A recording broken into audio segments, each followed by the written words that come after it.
নির্বাচনের পূর্বের কেক অনেক বড় হয়েছে, খাবারের ব্যবস্থা আছে, আপনারা খেয়ে যাবেন। দুনিয়ার সাংবাদিকরা সবাইকে আন্তরিক শুভেচ্ছা ও মোবারকবাদ জানাচ্ছি।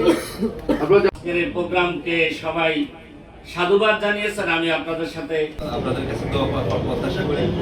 আসলে সময় দুপুর হয়ে গেছে।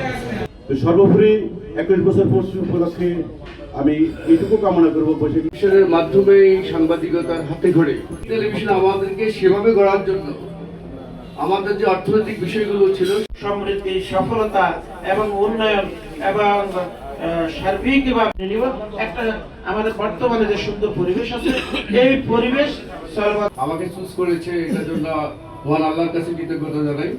আল্লাহ রহমানের সন্দেহের কোনো অবকাশ নেই।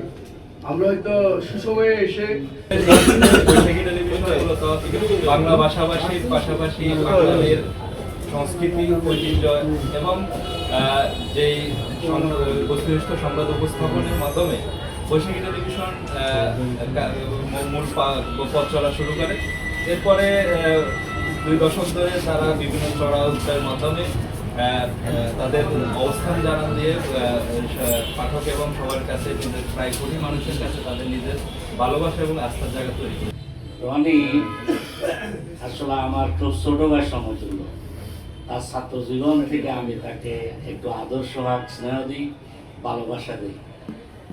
অনেকগুলো চ্যানেলের প্রোগ্রামে আসতে পারি নাই, ঢাকা ছিলাম। আজকে তার এই চ্যানেলের আজকের এই বর্ষপূর্তিতে তাকে আমরা আন্তরিক শুভেচ্ছা অভিনন্দন জানাই। পেশাগত দক্ষতা, যোগ্যতা, অভিজ্ঞতা সে উত্তরোত্তর এগিয়ে যাবে। রাষ্ট্রের চতুর্থতম রাষ্ট্রের অবকাঠামো, আমি এই কথাটা আরো বলছি যে যতক্ষণ পর্যন্ত সাংবাদিকগণ তাদের নীতি নৈতিকতা, চরিত্র এবং বৈশিষ্ট্যের উপরে অনড় থাকবে, তখনই রাষ্ট্রের অবকাঠামো ঠিক থাকবে। আর এর ব্যত্যয় ঘটবে, এলোমেলো হয়ে যাবে। অতীতে আমাদের যে ইতিহাস হচ্ছে 17 বছরের ইতিহাস, সেখানে আমাদের সাংবাদিকদেরকে যারা ক্ষমতা ছিলেন তারাও তাদের সাংবাদিককে দলিত মথিত করেছে। এটা আপনাদের কাছে অজানা নয়। কিন্তু আমরা মনে করি আগামী দিনে রাষ্ট্র এমন এক কাঠামোতে দাঁড়াবে, স্ব মর্যাদা সবাই প্রতিষ্ঠিত থাকবে।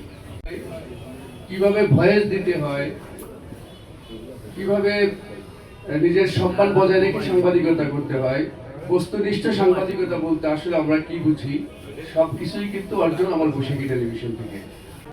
যখন শুরু হয়, আসলে বৈশাখী নামটা বাঙালি জাতির একটি সংস্কৃতির বড় উৎসবের নাম।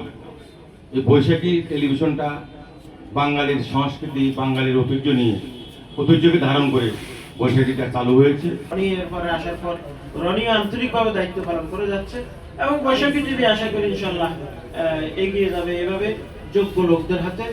আর দ্বিতীয় বিষয় হচ্ছে যে আসলে কথা বেশি বাড়ানোর ইচ্ছে, যে কথাগুলো বলেছেন আসলে সত্য, যে আসলে আমরা কেবল ভোটাররা আসলে এই সাংবাদিকদের সাথে, যারা টেলিভিশনের সাথে জড়িত, ওদের সাথে আমাদের একটা আমাদের সম্পর্ক থাকে।